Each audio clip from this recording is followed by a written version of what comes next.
So for this month's newsletter, it's December, and so we're obviously headed into the holiday season. So we're going to talk about a couple of strategies that we can kind of enjoy the holidays a little better and survive the holidays without having any aches or pains. Every year when we come back from kind of a Christmas break or New Year's, we unfortunately run into a couple of patients that said, hey, yeah, over Christmas and New Year's, like things went bad, my back started bothering me, or my neck or my shoulder hurt.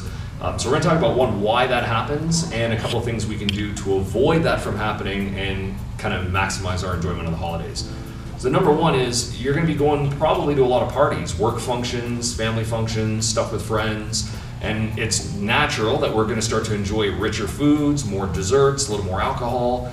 A lot of that is going to raise the inflammatory load on our body, meaning it's going to make more inflammation. So things that might have been kind of in the background that you weren't really feeling, you're going to start to feel them over the holidays just because your body's going to create more inflammation.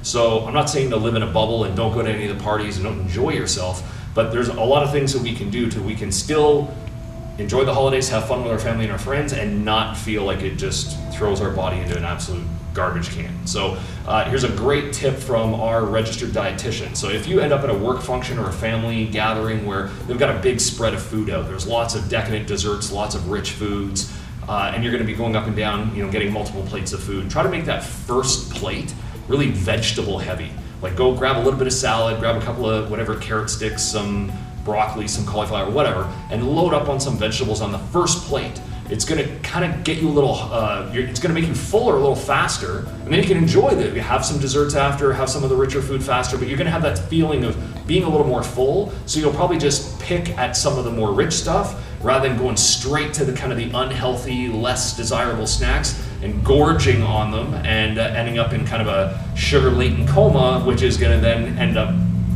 increasing a lot of the knee pain, back pain, headache stuff that we're going to have later. So great advice on going early on the good nutrition stuff, and then you don't have to deprive yourself. Have some of the sweets, have some of the snacks, but it's going to be a lot easier to kind of maintain your portion control once you've eaten some healthy food on the front end. Getting to and from those events, you're probably going to find yourself either flying to visit family or going to be in the car for long periods of time. That's the stuff we've talked about quite a bit, but when we're in the car for hours and hours, passive sitting, my weight's all sitting in my pelvis, sitting in my lower back.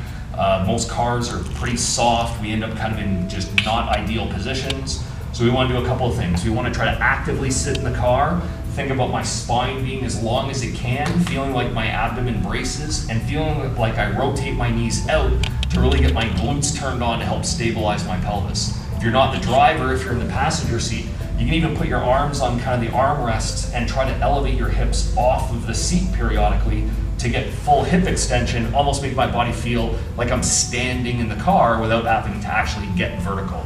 If we're on the airplane, we're obviously actually going to get the golden aisle seat so you can stand kind of once every half hour or so, just so we can break up that. When we get to where we're going to want to stretch out those hip flexors. You've been sitting for long periods of time. We're going to come down on one knee. We're going to tilt our pelvis, squeeze our glute, get that really good hip flexor stretch. Again, if you're driving long distances, this is a stretch you can do standing, even as you're gassing up the car, kind of in between the middle of the trip.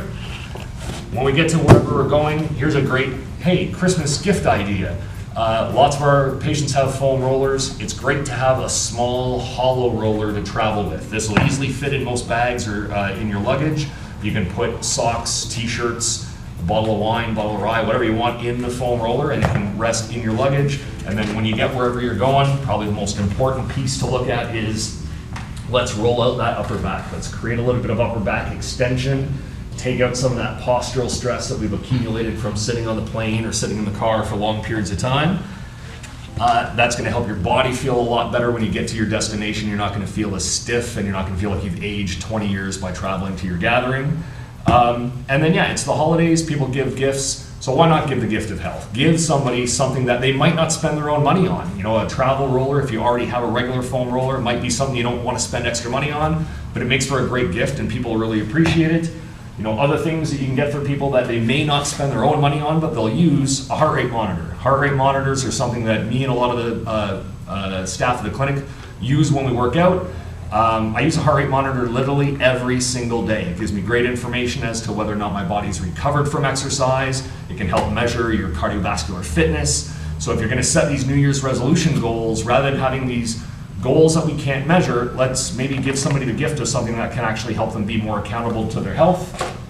And then another great idea that people don't pay attention to that I've come full circle on is compression socks. Looking at, then maybe an expense that someone's not going to spend for themselves, but wearing compression socks when you travel, wearing compression socks after a workout to help recover, or even while you're working out to help improve blood flow, they're invaluable in terms of bang for the buck in terms of what's going to make me feel better.